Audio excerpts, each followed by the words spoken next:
Hi everyone, I'm Scott Schneider. This is Stereo Niche. Well, this week we're going to talk about some good news in the fact that some of our favorite brands will continue to be some of our favorite brands. Stick around.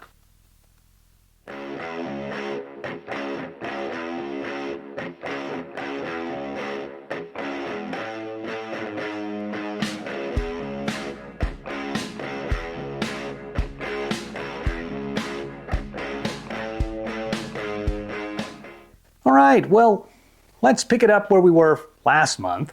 And there was a bevy of news last month about a lot of audio brands that were potentially on the ropes. The first one was from Masimo, which is I think more of like a pharmaceutical company, but they own a division called Sound United. And underneath that umbrella, you have brands like B&W and Denon and Marantz and Polk. And they announced that if their balance sheets doesn't get any better, if they don't have some sales, they're not sure what they're going to do with them. But didn't sound, like a great end game there. What the next steps might be. So it was pretty clear they're looking for a buyer, so those brands can continue. And I'm sure they will find one. I'm not aware of one yet.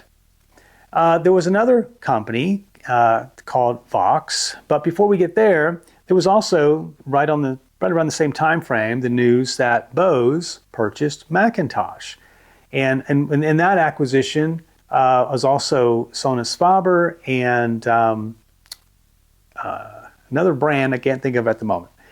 And so that was big news. And some folks were upset about it, but the truth is it's good that those companies are continuing. Now, McIntosh has been bought and sold many times, and we're still seeing great product from them. So I don't think we should think that there's going to be any change. It won't be a McIntosh with just a Bose label, plastered on it. So another company called Voxx International has also been in the news, and Voxx International owns a lot of different brands.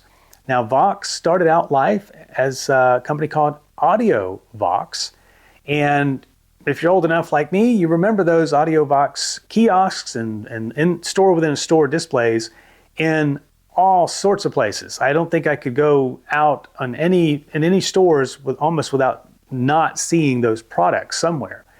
That's during the heyday when back in those days you bought a car and didn't have a very good radio in it. So one of the very first things you wanted to do was put something else in there, and Voxx was one of those companies, Audio Voxx. And they sold car radios, they sold speakers, they sold equalizers. If you needed to, redo your car stereo, they were there to help. And over the decades after that, they kind of stayed in that realm for the most part, some sort of automotive realm. But I think around the early 2000s, it became easy for them to buy some brands that were sort of, pretty good buys, I guess, and they went on a bit of an acquisition spree. And they acquired a number of brands, Klipsch being one of them, Acoustic Research, Mac Audio, I believe, Pioneer, Onkyo, and a lot of others, which I'll put on the screen. And so they continued to grow by acquisition year over year over year. Well, eventually, the market, like for United Audio, the market has changed, consumer tastes have changed, and they're not selling the volumes that they were prior. So Voxx International has been looking for a buyer. And until you find a buyer, you sort of don't know what's going to happen to those brands. They're a bit in limbo. But just recently, a company called Gentex has announced that they have come to an agreement for them to purchase Voxx International. And so that acquisition is in play now, and it's for a total of, I believe, of $196 million.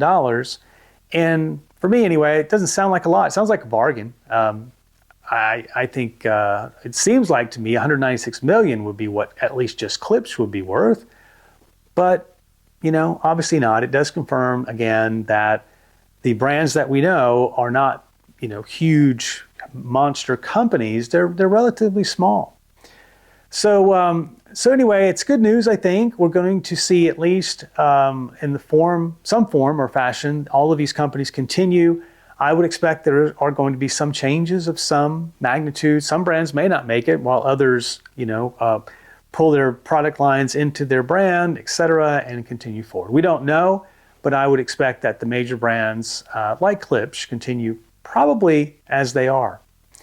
And that's good news. I know that it might seem odd because I'm a vintage audio guy that I'd be worried about that, but I do like to see the brands that I know so well continue on.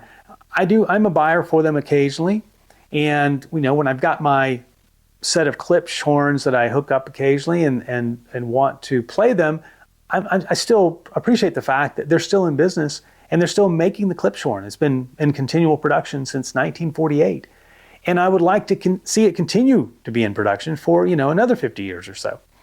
So to me, that's exciting.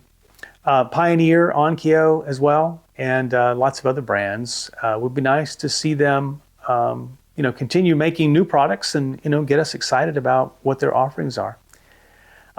So I wanted to bring that news to you guys, and because I think it's relevant, even if you're a vintage audio guy like me, that it's important that we keep up with things like that. Well, I'm in the process of moving things around, working on another video, but in the meantime, wanted to bring this to your attention. If you'd like to keep up with videos, hit subscribe, give us a thumbs up while you're there. As always, thank you guys for tuning in. We'll see you next time.